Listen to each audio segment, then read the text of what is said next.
there, God bless you. I'm Karine. Thank you for being here. Welcome to the supportive environment. So, in this video, I want to share the curriculums that we are using for 2024-2025 homeschool year. So, if you've seen my previous videos, you will see that we use Sonlight, and we get Sonlight for, we get the all subject package, which is history, Bible, literature, and it also comes with language arts. But for reading, so with Sonlight, I use the language arts for copy work and more for the grammar portion of it. And I'm going with Isaac, I'm going very slow on that. So right now he's using language arts level 1 he's been using it since last year, and we are continuing to use it. And once we finish, then we'll start with level 2 on the language arts portion of it. But for reading, what we actually use is All About Reading, and right now we are using All About Reading level 2. And we could have been further up on this book, but we are also taking time to, Isaac reads mostly every day. I told him he needs to read every day, but there are some days that we go and do something, and then we have to be more on task to make sure that he's reading every day, but he's doing a pretty good job of reading every day. Now, the reader that comes with this book, with All About Reading level 2, it's 2 readers, and right now he's reading this one, What Am I? And then there is another reader that he's going to be reading after this one. However, this is not the only reader that he's reading. Along with this one, he reads other books. So he's also reading the Beginner's Bible, the Children Beginner's Bible. He's reading that on his own. And he also reads other readers. Actually, I have here some of them. Let's see. So he has here Vikings, and these are history readers. Romans, Egyptians, ancient Greece, the Maya. So these are history readers, and I love this because he's reading, but he's learning history at the same time. And he loves history. So that's what we are doing for the reading portion. Since we're talking about reading and language arts, reading aloud to the children is essential. It's crucial. I will say in the younger years, reading aloud to the child is actually more important than teaching the child how to read. Because if the child doesn't hear words and is not exposed to vocabulary, how is the child even going to know what the child is reading later on, even if the child knows how to decode the words? This is why there is a big problem with literacy today. Because it's not just about knowing how to read the word, it's comprehension. So when we read aloud to our children, we're helping them build comprehension skills. And one thing that I've done with Isaac since he was born is to read aloud to him. And I started with picture books, and of course we read a lot of picture books because Zoe is only 3 years old, his little sister, and so we have a lot of picture books, and we read those picture books as well. But we are also reading a lot of chapter books as well, and I do read these books to him. He is starting to feel comfortable and saying, "Mommy, I am able to read some chapter books already." But I will continue to read these chapter books aloud to him until he's fully fluent. And even once he's fully fluent, actually, if you read the Read Aloud Handbook by John Trelease, I can't remember the name now, it talks about this. You have to read aloud to your children. It doesn't matter how old they are, read aloud to them. It's like one of the best gifts that you can give them, because you're giving them new vocabulary every time that you're reading to them. We are going to be encountering new vocabulary on each new book that we read to them. So one thing that I do every single day, 7 days a week, and we look forward to it, is to read aloud to my children. I've been doing it during bedtime, but let me go over here. So I read the Bible, Bible stories. I read Bible stories to them in the morning. This is for Isaac and Zoe, not just Isaac. So this is for Isaac and Zoe. I read Bible stories to them every morning. I read aloud to them, stories from here. And this is what we use for Bible. Not getting off topic here, but everything is literature and reading, right? So Bible, this is what we use for Bible. And we used to do Bible verse memorization, and we stopped, but that's something that I'm going to be retaking, because like my heart is like aching, like how come you're not doing the Bible verses? These are like these are his tools, these are his, when he remembers these words, these amazing words from God, these promises that he can cling to, that are in his mind. So anyway, I am very passionate about Bible, the Bible verses. The Bible has been crucial in my life, in so many areas of my life, and it has given me so much wisdom, and I pray to God that I am able to instill that in my children. And the way we can do it is by modeling that. So I have to retake the Bible memory verse for him to memorize verses. But yes, so this is read aloud in the morning, although I also want to read other books as well during the day. But like I said, the read aloud that I'm doing is at the moment in the evenings for bedtime. And Zoe lately she's been falling asleep, so that's why I also want to do it earlier, because I want her to enjoy these stories as well. But some books that we have here, which is actually from the Magic Tree House series, which we have, it's this one is number 15, Viking Ships at Sunrise, Ancient Rome, Vikings again.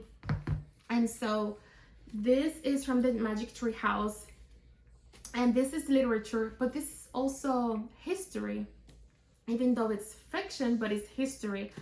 So you see how it is interwoven, the history, the Bible, the literature, it's all in a way part of language arts, because it's a language, it's all language, and it's vocabulary building. So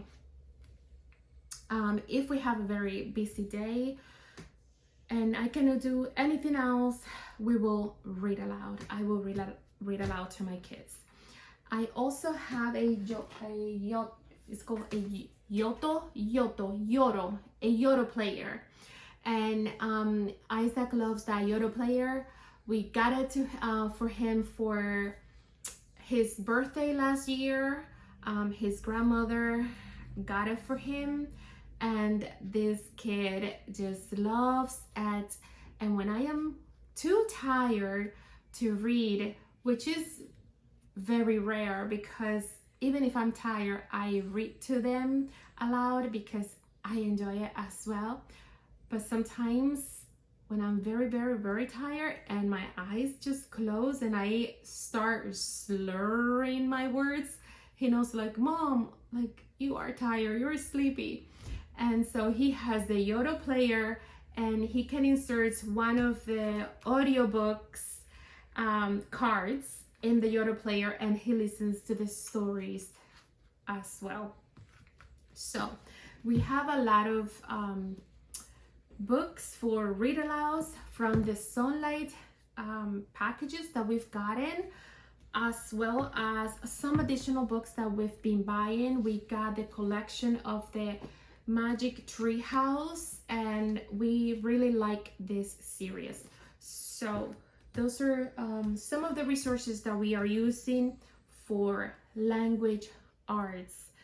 As I mentioned, for the grammar portion, we use Sonlight. And with Sonlight, what we do is I take the copy work, and Isaac does the copy work from Sonlight, as well as the creative expressions and pretty much everything else. If there are some things that I think that we could skip, we could always come back to it later on. And in one way or another, the child will continue to be exposed to these concepts. And the importance of reading aloud to the kids also is because when you read aloud to the child will know where a sentence stops, because you're reading it aloud, you're reading a full thought, and then you make that pause. And then once you are teaching the child on paper or on a worksheet about putting the dot, the period, where it goes, he will have a better understanding because he's used to being read aloud to, so he's understanding how grammar works. Also, when he's reading, so he reads aloud because he's still learning to read and he's still developing his reading fluency. Once he becomes a fluent reader, I will have no problem if he wants to read in silence. But as of right now, he reads 30 minutes. That's what I ask him to do, and most of the time he does 30 minutes, but sometimes he does 20 minutes. And what I also noticed, it is 30 minutes, but I leave a little bit of space during those 30 minutes because he actually stops and questions things, or if he's reading something that has pictures, he looks at the pictures in it. And so it might seem like a long time, but it's actually not, because if he's like processing this and then also engaging in a little bit of conversation or asking me questions, which he always has some questions, then it's not really, he's not like just reading for 30 minutes and not stopping. He's reading and then he is like processing some things, speaking out loud or asking me questions or observing the pictures. So that's what it is. Last year he was only reading 20 minutes, but I read somewhere or I heard somewhere that as they keep getting older, it's okay to increase by 10 minutes. So for this homeschool year, we increased the 10 minutes, and so he's reading 30 minutes per day, most of the days. Okay, let's see. We talked about Bible. Ooh, mathematics. Let's talk mathematics. Let's see, I put this here. I'm not sure if I'm gonna be able to, but so for mathematics, we use Write-Star Mathematics. And in this video, I'm not going to go into too much details about Write-Star Mathematics. I could make a whole video just to discuss all the great benefits and how this curriculum has been a blessing to my family, to my child, to Zoe, to all of us. So this is what we are using, Write-Star Mathematics. And Isaac is in 2nd grade. If you want to put a number to what grade he is based on his age, he's in 2nd grade. And actually, he just recently finished, a week ago, he finished Write-Star Mathematics Level A. Now the book doesn't have the cover anymore because it's been well loved. This book has been well loved, and the cover page came off. But so he just finished Write-Star Mathematics level a week ago. And so then he said, Mommy, can I take a week off? And then we started in a week, and I said, sure, that's fine. And so we started this week with level B, and it starts very gentle, but I checked the entire curriculum. It's gonna start getting to the big digits towards the end. And right now we are going very fast because we just started this curriculum, so we're going very fast here. I was thinking to start him on level C because he took the standardized test here in Florida, and he actually scored pretty well in mathematics. When I took the Okay, so my camera, once again, this is becoming a customary thing on it. It stopped filming. I really have to clean my storage space because that's what's happening. It's stopping the filming process because the camera is full. So I need to take a day to clean it up, and then I need to do maintenance on that. I have to really get good at that portion. Okay, where was I? Let's see. I was saying I was going to start him on level C, but I decided no, I don't have to check a box. That's not what I'm doing. I don't have to be checking boxes. This was done, this was done, this was done. I want to ensure my kids are learning, and I think level B has some well, this program, just as mathematics is by default, it builds upon itself.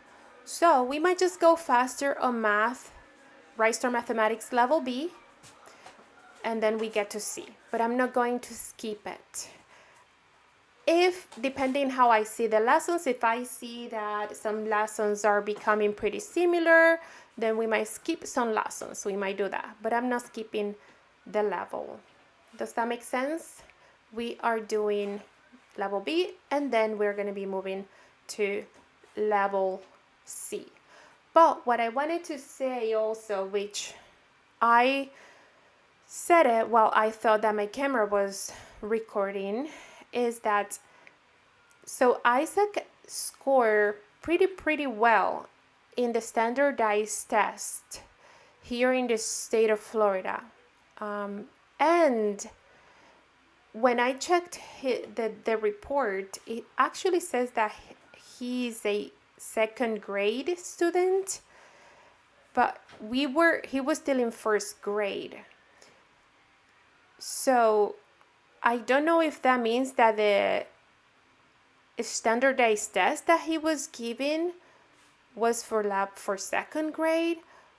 But what blew my mind is that the book that we were using, it's the Ristar Mathematics level A, and he scored so well.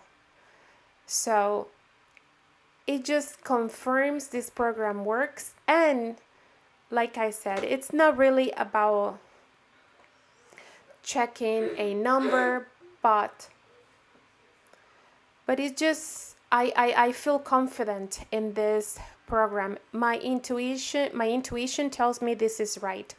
This is the math program that I wish I had when I was a kid. Only God knows what I would have accomplished, what I would have become, would I have gotten Ristar Mathematics. But hey, it's never too late. And so I'm just grateful that I was able to find this curriculum for my children.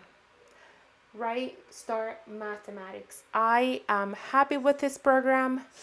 My children love it. I love it. I do have to say one thing though. This program, at least in the early stages, is teacher intensive. You have to be there with the child.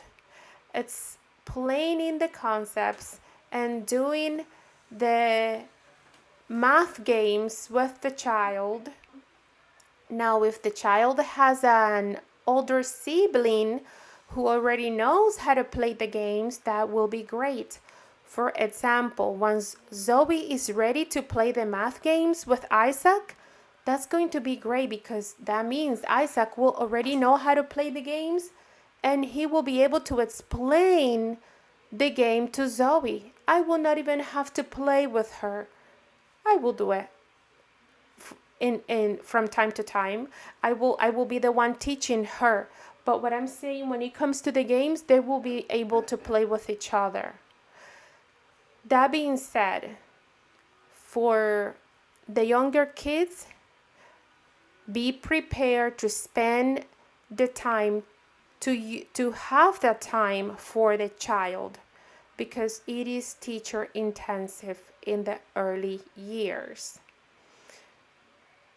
But it is worth it. It is worth it. Okay. I want to talk about some other resources that we have, but I'm going to leave it right here because I don't want to make this video too long. Thank you very much for watching, and I talk to you on the next video. And by the way, if you haven't done so yet, please take this moment to subscribe. I will greatly appreciate it. And please like this video if you found value in it. Thank you very much for your support. Till next time, God bless you.